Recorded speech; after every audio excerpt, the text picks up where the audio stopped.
तो welcome dear students, today we learn Rajasthan board class 10th English की जो first book है गोल्डन रेज, उसका लेसन है 9th ए मेंस ट्यूशन, एक व्यक्ति का वास्तविक पुत्र। और this lesson is written by H.M. Lambert. किसके द्वारा लिखा गया है ये? H.M. लेम्बर्ट के द्वारा।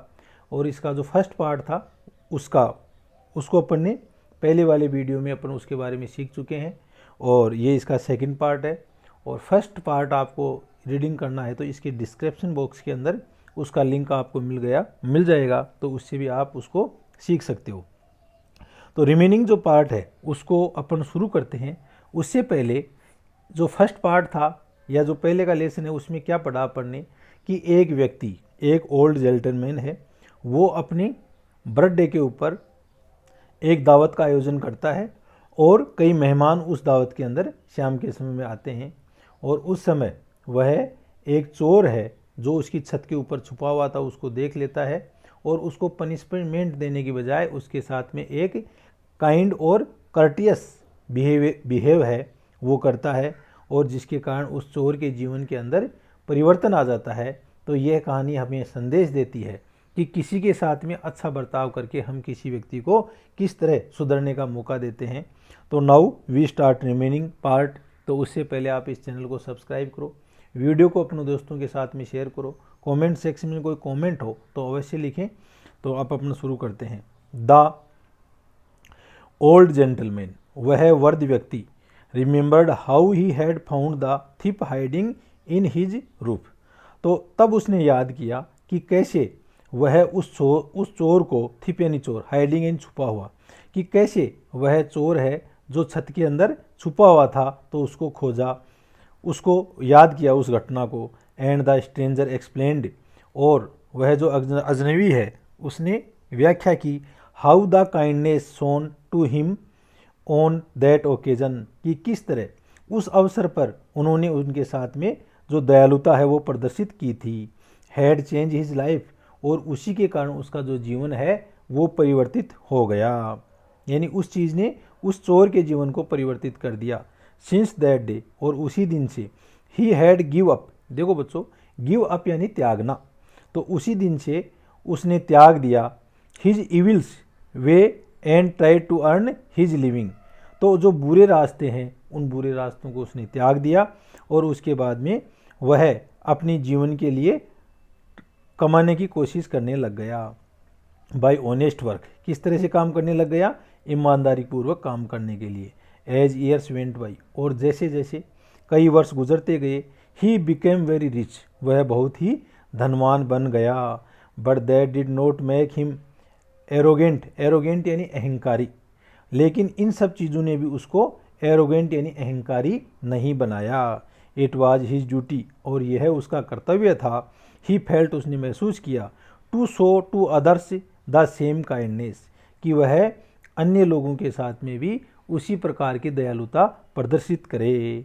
काइंडनेस, एक दयालुता, that had been shown to him by the gentleman, और उस तरह की दयालुता अन्य लोगों के साथ में प्रदर्शित करे जिस प्रकार की दयालुता उस वृद्ध व्यक्ति ने उसके साथ में प्रदर्शित की थी।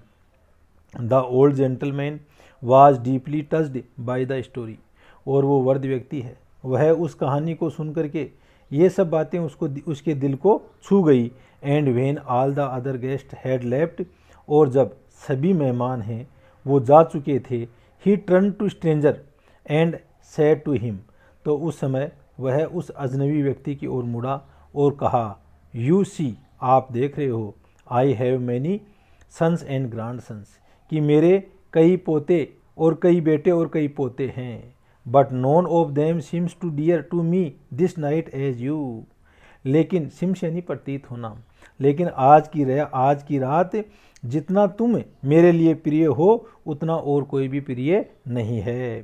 थ्रो ए लिटिल काइंडनेस, एक छोटी सी दयालुता, which I did to you so many years ago, जो मैंने आपके साथ में बहुत वर्ष पहले मैंने की थी।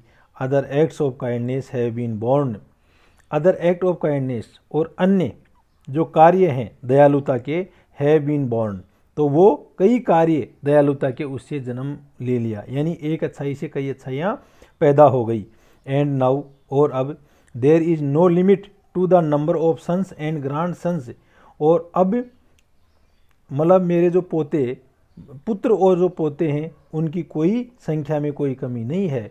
And great grandsons of that one small deed of my, and और great grandsons of that, उनमें से जो महान जो पुत्र है, one small deed of mine, वो मेरा एक छोटा सा किया हुआ डीड यानी वर्क यानी कार्य है, यानी माइन यानी मेरा एक जो छोटा सा कार्य है ना, वो भी एक मेरे पोते की तरह ही है। आई एम ग्रेटफुल, मैं धन्य हूँ, to you, I am grateful to you, मैं आपको धन्यवाद देता हूँ, बिकॉज, क्योंकि you have been the means of passing on that kindness, you have been the means of passing on that kindness, क्योंकि आप एक ऐसे साधन हो गए कि उस काइंडनेस या दयालुता है उसको एक जगह से दूसरी जगह गुजारा। You are indeed a true son to me, और इसलिए आप वास्तव में सही तरीके से मेरे पुत्र हो, इंडीड यानी सचमुच में। एंड और it was very good of you, and it was very good of you to come to me and tell me your story, और यह मेरे लिए बहुत ही अच्छा है कि तुम मेरे पास में आए और मेरे को आकर के सारी कहानी बताई। तो इस तरह से वो वृद्ध व्यक्ति है, वो उस थिप की जो कहानी है, कैसे उसका जो जीवन है वो एक छोटे से काइंडनेस वर्क था, उससे उसका जीवन बदल गया। तो इस तरह से ये कहानी अपन को एक संदेश देती है कि यदि किसी के साथ में अच्छा बर्ताव किया जाए तो वह व्यक्ति अच्छा हो जाता है। तो this lesson is written by H.M. Lambert, किसके द्वारा लिखा गया है? H.M. लेम्बरवर्ट के द्वारा लिखा गया है। Okay dear students, now we learn some questions of this lessons. तो एक्टिविटी फर्स्ट, कॉम्प्रीहेंशन यानी समझ। तो पहला क्वेश्चन है, इसके ऑब्जेक्टिव क्वेश्चन है, the gentleman gave a great feast in, तो मॉर्निंग, नून, इवनिंग और नाइट। तो कब उसने ग्रेट फीस्ट दिया था? तो इवनिंग के समय में दिया था, तो इसका आंसर सी आ जाएगा। नेक्स्ट है, the thief was hiding in, जो चोर है वो कहाँ छुपा हुआ था? तो हॉल में भी नहीं था भाई, रूम में भी नहीं था, टॉयलेट में भी नहीं था, और रूफ यानी छत में था, तो इसका आंसर बी आ जाएगा। अगला क्वेश्चन देखो, the gentleman found indeed the box, the gentleman found indeed the box A diamond, उस जेंटलमैन ने उस बॉक्स के अंदर क्या पाया? ए डायमंड रिंग, ए पर्ल मोती को बोलते हैं, ए गोल्ड रिंग और एक नेकलेस। तो क्या मिला था उसको? उसके अंदर एक पर्ल या मोती मिला था, तो इसका आंसर बी आ जाएगा। अगला क्वेश्चन है, the thief was treated with rudeness, rudeness यानी मतलब एक अशिष्टता के साथ में, काइंडनेस यानी दयालुता के साथ में, क्रूलिटी यानी निर्दयता के साथ में, अब्यूजेज यानी गाली दे करके। तो उस थिप या चोर के साथ में कैसा व्यवहार किया गया था? काइंडनेस के साथ में व्यवहार किया गया था, तो इसका आंसर बी आ जाएगा।